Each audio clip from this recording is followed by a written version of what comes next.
असावं. लोक म्हणतात माणसाने सोन्यासारखं असावं, पण मी म्हणतो माणसाने सोन्यासारखं मुळीच नसावं. कारण सोनं फक्त गळ्यात राहतं, सोनं फक्त तिजोरीत राहतं. माणसाला जर व्हायचंच असेल तर माणसाने परीस व्हावं, ज्याच्या संगतीत जावं त्याच सोनं करावं. अशा परीस समान व्यक्तिमत्व असणारे आमचे परमस्नेही श्रीमान घाडगे सर हे आमचे अतिशय जुने मित्र आहेत. सरांचा आम्ही जुळून अनुभव घेतलेला आहे. जे त्यांच्या पोटात असतं तेच त्यांचं आणि आमचं नातं म्हणजे हात आणि डोळ्यासारखे.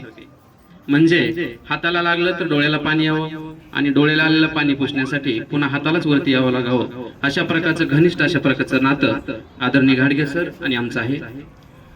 आम्ही वसतिगृहाची या ठिकाणी सुरुवात करत असताना आम्ही सगळे त्यावेळेस एका सामान्य अतिशय गरीब अशा प्रकारच्या कुटुंबातून पुढे आलेले आहेत. त्यांनी एक सुंदर अशा प्रकारचं गुरुकुल या ठिकाणी त्यांनी सुरू केलं, ज्याचं नाव आहे समर्थ.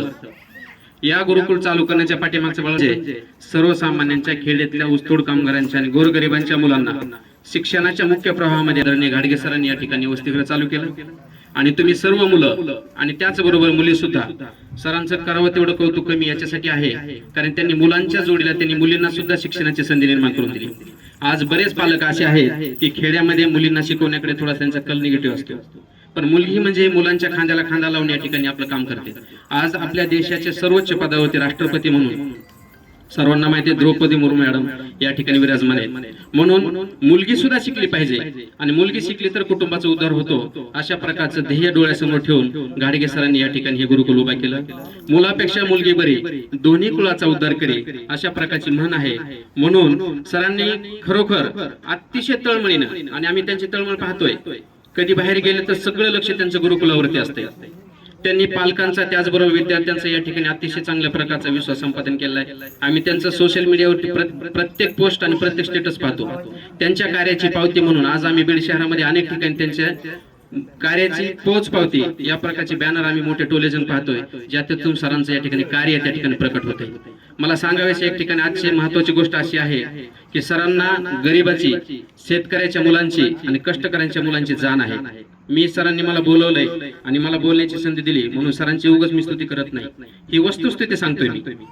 आणि मग सरांनी आजच्या या वाढदिवसाच्या निमित्ताने अतिशय अशा प्रकारचं चांगलं उपक्रम या ठिकाणी त्यांनी आज केला. तो म्हणजे सर्वसामान्यांच्या गोरगरिबांच्या लेकरांना शिक्षणाच्या मुख्य प्रवाहात आणण्यासाठी. काही जणांची ऐपत नसते, काही जणांची आर्थिक सुबत्ता चांगली नसते, मग अशा विद्यार्थ्यांना शैक्षणिक साहित्य आपण दिलं पाहिजे. आपण समाजामध्ये राहत असताना समाजाचं काहीतरी देणं लागतो. म्हणून सरांनी या ठिकाणी अतिशय सुंदर अशा प्रकारचा काय उपक्रम केला, आणि तो म्हणजे गोरगरिबांच्या लेकरांना जवळपास 4 ते 5 हजार रुपयाचे शैक्षणिक साहित्य या ठिकाणी त्यांनी वाटप केले. त्यासाठी सरांचं एकदा 3-3च्या टाळ्या वाजवून स्वागत करायचं. सरांना प्रत्येक गोष्टीची जाण आहे आणि तुम्ही विद्यार्थी मित्रांनो तुम्ही नशिबान आहे. या गुरुकुलमध्ये, या समर्थ गुरुकुलमध्ये आदरणीय घाडगे सरांच्या, घाडगे मॅडमच्या मार्गदर्शनाखाली तुम्ही या ठिकाणी वाटचाल करताय, तुम्ही शिकताय. मला खात्री आहे भविष्यातला प्रत्येक या ठिकाणी आलेला विद्यार्थी हा आयुष्यामध्ये यशस्वी झाल्याशिवाय राहणार नाही. कारण तुम्ही या ठिकाणी पाहताय, आम्ही प्रत्येक वेळेस पाहतोय की घाडगे सर त्या यशवंत शाळा आहे तिथे मुलांना नेण्यासाठी तिथपर्यंत स्वतः येत आहेत, पुन्हा पायी चालत स्वतः इथपर्यंत येत आहेत. म्हणजे आई वडिलांपेक्षाही जास्त काळजी घाडगे सर घेत आहेत. आम्ही काही वेळेस त्यांचं सोशल मीडियावरती पाहिलं की सर स्वतः एखाद्या विद्यार्थ्यांना समजा आजारी असला, काही लहान मुलगा असतोय, आंघोळ करू शकत नसतोय, त्याला थोडंसं आई वडिलांनी वाढवलेलं असतं गावाकडे, मग सर स्वतः त्याला साबण लावून शॅम्पू लावून आंघोळ घातलेले व्हिडिओ सुद्धा आम्ही पाहिले.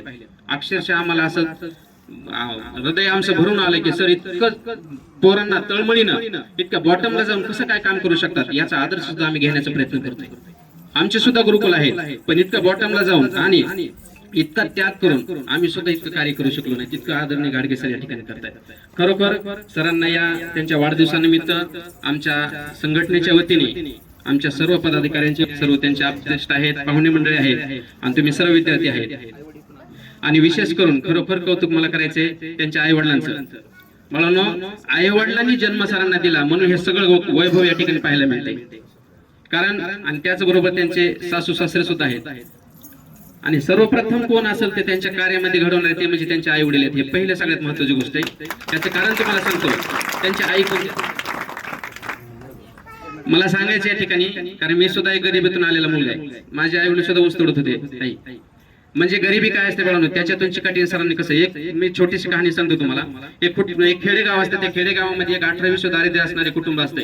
त्या कुटुंबामध्ये वडील त्या घरातले करते वडील जातात आणि तेव्हा आई राहते. मग ते घरामध्ये ती मोलमजुरी करून ते एक मुलगा असतो त्यांना, ते मुलगा शिकवण्याचं काम करतात. म्हणजे गरिबी काय असते याची जाणीव बघा सरांना. आणि मग त्या घरामध्ये ते 18-20 दारिद्र्य, ती आई मोलमजुरी करून त्या बाळाला शिकवते. ते बाळ पहिलीला जाते, दुसऱ्याला जाते, 4थी-5वीला जाते. आणि खेड्यामध्ये 10 रुपये, 20 रुपये, 30 रुपये मजुरी करून आणून ती आई त्या बाळाला एखादा ड्रेस आणून ती फाटलेले कपडे घालून शाळेला जात असते. एक दिवस असं होतं, त्यांच्या शेजारच्या गावामध्ये यात्रा असते आणि त्या यात्रेला जात असताना आईला तू बाळ म्हणतो संध्याकाळी, आई मला तू 10 रुपये देशील का, मला जत्रेला जायचंय. तेव्हा ती आई सांगते, बाळा अरे 10 रुपयात काय येईल तुला, मला कुठल्या तरी व्यवस्था करावी लागेल, मला कुणाकडून तरी काम करावं लागेल, तेव्हा मला आपल्याला पैसे येतील. तेव्हा ती आई एखाद शेतकऱ्याकडे जाते गावामध्ये आणि आई घेऊन येते घरी. सकाळी उठल्याच्या नंतर तो आईला सांगतो, आई माझ्या कपड्याला इस्त्री कर. पण इस्त्री करण्याची व्यवस्था नव्हती, गरीब होती. ते तांब्या घेऊन इस्त्री केली जाते बघा गावाकडे, ती केली. आणि मग त्यावेळेस आईने, तो बाळ उठला पहाटे 5 वाजता आणि सांगितलं, आई तू पटकन उरक, मला जत्रेला जायचंय, मला चालत जायचंय, कारण त्याच्याकडे सायकल नव्हती, पायी जायचं होतं. आणि मग बाकीचे जे मोठे मुलं होते, श्रीमंताचे मुलं होते, सायकलवर गेले, गाडीने गेले, बसने गेले. यांची गरिबी असल्यामुळे ह्याला पायी जायचं होतं. चप्पल नव्हती पायामध्ये. बाळ पहाटे 5 वाजता उठला, आंघोळ केली आणि आईला सांगितलं, आई पटकन उरक, मला जायचंय म्हणून. आणि अनुवानी पायाने ते मुलगा चालत जाणार होता. तेव्हा आई गडबड करत असताना आईने त्याला आंघोळीला पाणी टाकलं, चुली पुढे गेली, चहा ठेवला. बाळ मला, आई पटकन उरक, मला लवकर जायचंय. आणि त्या चहा बनवत असताना आईने अचानकपणे ते पातेले जे आहे ते दोन्ही हाताने असं घट्ट पकडलं आणि उचललं. त्या बाळाने पाहिलं तर त्याचा हात त्या आईचा एकदम चर्र दिशी असा भाजला होता. हे त्या मुलाने अक्षरशः डोळ्याने पाहिलं आणि डोळ्याने पाहिल्याच्या नंतर असं हृदय दाटून आलं. त्याने सांगितलं, वन फिरलं, 10 रुपयात काहीच आलं नाही. बाकीच्या मुलाने रातमाण्यात फिरले, खायला घेतलं, मौज मजा केली, पण 10ची नोट त्याने हातात घट्ट पकडली, कारण त्याच्या भाजलेल्या आईचा हात त्याला दिसत होता. आणि मग येताच्या वेळेस संध्याकाळी 7-8 वाजले. आई वाट बघत होती, मुलगा कसा आहे ना. सगळेजण आपल्या सोयीनुसार सायकल गाडीने गेले. आणि मग हा मुलगा 10ची नोट घेऊन तसाच अनवाणी पायाने 10 रुपयामध्ये खायला सुद्धा काही येत नव्हतं. आणि मग तो मुलगा वापस परतीच्या मार्गाने निघाला. आई वाट बघत बसली, बाळ कुठे गेला असेल म्हणून, कसा येणं म्हणून. आणि मग त्यांनी येत असताना एक दुकान दिसलं त्याला, आणि दुकान दिसल्यानंतर त्या दुकानामध्ये गेला आणि विचारलं, दुकानदार दादा मला ती वस्तू देताय का.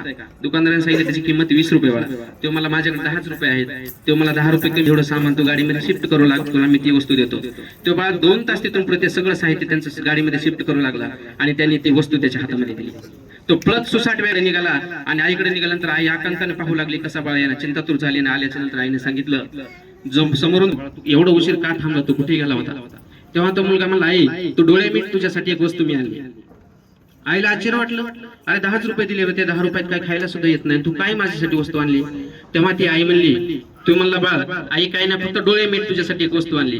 आणि मग डोळे मिटल्याच्या नंतर त्याने स्वतःच्या खिशामधली बाळाने पकड, ज्याला आपण कैची म्हणतो, ती आईच्या हातावरती ठेवली आणि आईला सांगितलं, आई तुझ्यासाठी ही वस्तू आणली, तुझ्या हात सकाळी भाजलेला मी पाहिला. तेव्हा त्या आईने डोळ्यात पाणी आलं, आईने सांगितलं, धन्य झाली माझी कूस, असा पुत्र माझ्या पोटी जन्माला आला. मला सांगायचा उद्देश बाळांनो हाच आहे की आई वडिलांच्या पोटी अशा प्रकारचा पुत्र या ठिकाणी जन्माला आल्यामुळे तुम्हाला या ठिकाणी शिक्षणाची संधी मिळते. जास्त वेळ घेत नाही, पण तुम्ही याची जाणीव ठेवा. या ठिकाणी शिकतायत, सरांच्या प्रत्येक शब्दाचं, मॅडमच्या प्रत्येक शब्दाचं पालन करा.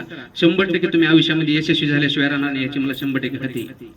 पुनश्च एकदा सरांना, आदरणीय सरांनी या ठिकाणी माझ्या वतीने मनपूर्वक अशा प्रकारच्या शुभेच्छा देतो. सर तुम्हाला दीर्घ आयुष्य लाभो, भरभराटी लाभो, तुम्हाला यश लाभो, अशा प्रकारची महाराष्ट्राची कुलस्वामिनी आई जगदंबेच्या चरणी प्रार्थना करतो.